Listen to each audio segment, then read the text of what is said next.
पक्षी संवर्धन काळाची गरज। एक काळ होता जेव्हा सकाळी झोपून उठल्यावर चिमण्यांचा गोड गजर आपल्या कानावर पडायचा। अंगणात पोपट, मैना, बुलबुल, पिंपळावर बसलेले बगळे आणि संध्याकाळी परतणाऱ्या पाखरांचे थवे निसर्गाचा तो अविभाज्य भाग होते। आज आपण त्या आवाजांना मुकलो आहोत। उंच इमारती, काचांचे जंगल, वाढते मोबाईल टॉवर्स आणि ध्वनी प्रदूषण यामुळे पक्ष्यांचे नैसर्गिक घरटे हरवले आहेत। काही वर्षांपूर्वी सहज दिसणारी गोडशी चिमणी आज हिरकणी चिमणी म्हणून फक्त पोस्टरवर दिसते आहे। पक्षी फक्त आपल्या सौंदर्यासाठी नाही, तर ते निसर्गाच्या चक्रात एक अत्यंत महत्त्वाचा दुवा म्हणून ते बियांना पसरवतात, कीटकांचे प्रमाण नियंत्रणात ठेवतात आणि परिसंस्थेचा समतोल राखतात। पण जर आपण त्यांच्या अस्तित्वाकडे दुर्लक्ष करू तर निसर्गाचा हा समतोल कोसळल्याशिवाय राहणार नाही। म्हणूनच पक्षी संवर्धन ही काळाची गरज आहे।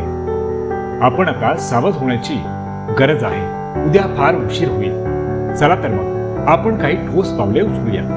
आपल्या घराच्या गॅलरीत किंवा बागेत पाण्याचे छोटे भांडे ठेवूया।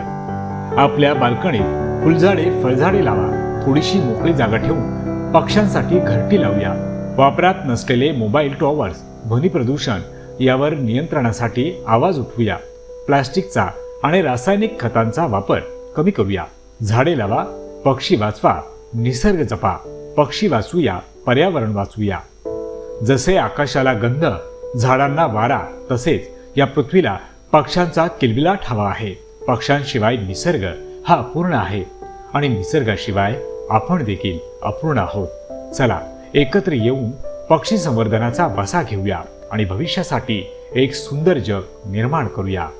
आपण जर पक्षी संवर्धन आणि निसर्ग संवर्धनाच्या या चळवळीत सहभागी होऊ इच्छित असाल तर स्क्रीनवर दिसत असलेल्या नंबरवरती आम्हाला संपर्क करा। पाखी फाउंडेशन। धन्यवाद।